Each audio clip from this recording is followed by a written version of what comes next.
To the outer world, it may look like, wow, this girl's in bed all the time. But for me, I knew I was healing. I knew I was transforming. And I think it's so important that we don't conform to what society thinks is right or normal. We listen to ourselves. Because I will say that you get to a point where then you have all of your energy back.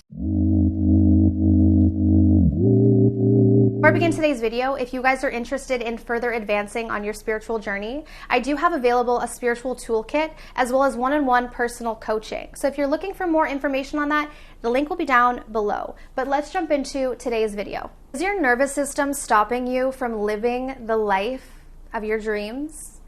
It was for me. And I did not realize this. So I wanted to talk about this in today's video because this was huge and I never realized how much the nervous system goes hand in hand with our spiritual evolution and our spiritual awakening. And I think that what's really stopping the majority of us from really stepping into our full power is our nervous system. It's our sympathetic nervous system that keeps getting activated when we're triggered, right? So if we don't, and I talk about this all the time, if we don't deal with our wounds, if we don't deal with our triggers, if we don't deal with our trauma, it will come back, right? We live in a vibrational world. So anything that is not dealt with will repeat itself and it will keep coming back until we're ready to face it. And once we move through something, that's when it starts to have less of an effect and less of an impact in our lives. And so really the way out is through. So when we start to awaken, right? And for me, my perspective on awakening is just really living a life where we're not controlled by our mind. And so how that will manifest and how that will look will be very different for different people. I don't think that everyone came to this earth to live the exact same life, right? And so how you choose to live your life once you're mentally free is totally up to you, because once you get to that point where your mind doesn't consume you and your mind doesn't have so much power over you, that's when you're really able to manifest the life of your dreams, because it's our traumas, it's our wounds, it's our self-limiting beliefs that hold us back from really living to our full potential. And so I want to ask you, right? I'm going to ask you again, is your nervous system stopping you from living the life of your dreams? And the way that we can actually look at this question is to really relate it to your everyday life. How many times in your life have you wanted to go do something that was out of your comfort zone? So maybe it's going and applying and interviewing for that job that's double what you get paid now, right? And it feels really uncomfortable.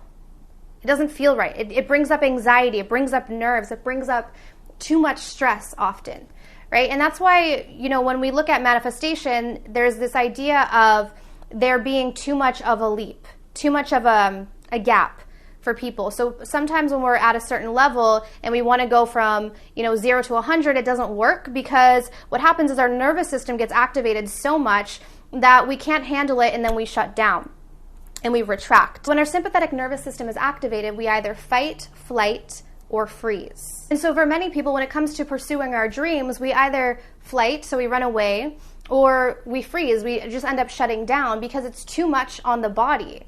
And this is why it's so important that we listen to our body as we're healing, as we're trying to move out of our comfort zone gradually, right? Because in order to live the life of our dreams, it can sometimes be an uphill battle. And I think this is what a lot of people don't really discuss when it comes to manifestation, number one. But when we really take manifestation and we blend it with spirituality, this is why I always say that, on the path to your desires, you're really learning and growing. And you're coming into, the truest and greatest version of yourself. But in order to do that, we have to overcome our fears. And our fears are related to the traumas and the wounds that we experienced. So let's take, for instance, someone who was abused most of their life. Someone who's abused most of their life has a lot of self-limiting beliefs and stories, but not only that, is going to have a lot of experiences that have manifested because the wound wasn't healed. So there's a lot of trauma there. There's a lot of momentum in the opposite direction of what that person would want. And so the path of getting to their full potential is 100% possible, but it's going to take work. And it's going to take having to face those fears yet again. And that activates our nervous system, that activates our sympathetic nervous system, but we can't always be in that state. And unfortunately, for a lot of people who have dealt with a great deal of trauma, many people don't realize this, but they're walking around always with their sympathetic nervous system active. And this can put a lot of stress and strain on the body because everything is activated, everything is working, right? When you're in fight or flight, everything is activated. That's why you become very exhausted after you start to calm down, because there's so much energy that's being depleted during that time. And so for those who have dealt with a lot of trauma, their nervous system is active the majority of the time. So if you think about that, you're exhausted the majority of the time, and you don't even understand why. You may not even be exerting yourself that much in the physical world, but you're always exhausted because you're always hyped up, right? Your body is always amped up looking for the threat. And so this is why it's so important that we heal, because if we're always hyped up looking for threats, we don't have enough energy to focus on the life that we want to live. And then we end up doing things where we avoid situations where our nervous system is going to be activated. But oftentimes the situations where our nervous system will be activated are the actual situations that we need to be in to further advance our lives, whether it be social situations, whether it be the next level in our career. So this is why it's so important that we listen to our body as we're going through our awakening and our healing. And so I can honestly say that for a couple years of my awakening journey, I spent a great deal of time in bed. And the reason why I did this was because my nervous system was so overactive by doing the work.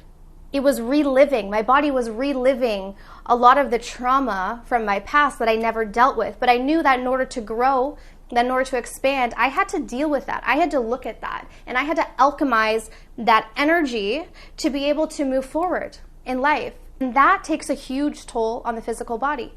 And so if you're going through an awakening, if you're doing your healing work, listen to your body. To the outer world, it may look like, wow, this girl's in bed all the time. But for me, I knew I was healing. I knew I was transforming. And I think it's so important that we don't conform to what society thinks is right or normal. We listen to ourselves. Because I will say that you get to a point where then you have all of your energy back. Right? And there may be times, even for me now, there are times where, say, I'm processing something again, and I need to relax a little bit more. I need to go out into nature a little bit more. I need to maybe cancel some plans, right? And spend more time alone. So I begin to listen more to what my body needs, because I understand that there's a process to this. And this is really important for those of you who are going through an awakening, is to listen to yourself. I think a lot of people get overactive, their nervous system gets overactive, and then they try to push themselves more and more and more because maybe they're being pressured to do so, right? And when we look at it from a spiritual perspective, we're here to grow, we're here to ascend, and our body has to come with us. And the body is actually the last step.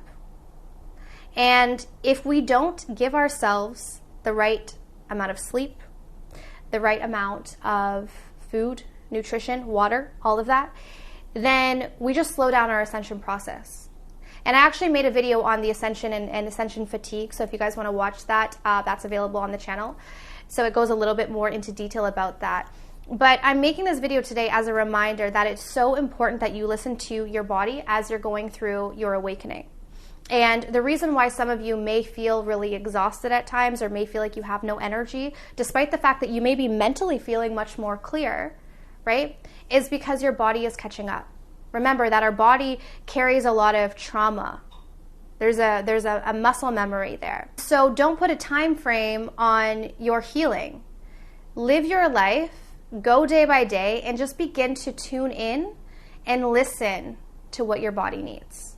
So I truly hope that this video today could give you a little bit of insight. If this is something that interests you and you guys want more information on this, then definitely leave it in the comments below. If you did enjoy, be sure to give me a thumbs up, go down below, subscribe, hit the bell to get my notifications. If you guys are interested in further advancing on your spiritual journeys, I do have a spiritual toolkit available, as well as personal one-on-one coaching. And if you're looking for information to know more about that, there is going to be a link right down below. But I'm sending you guys absolute love and light, and I'll see you soon. Take care.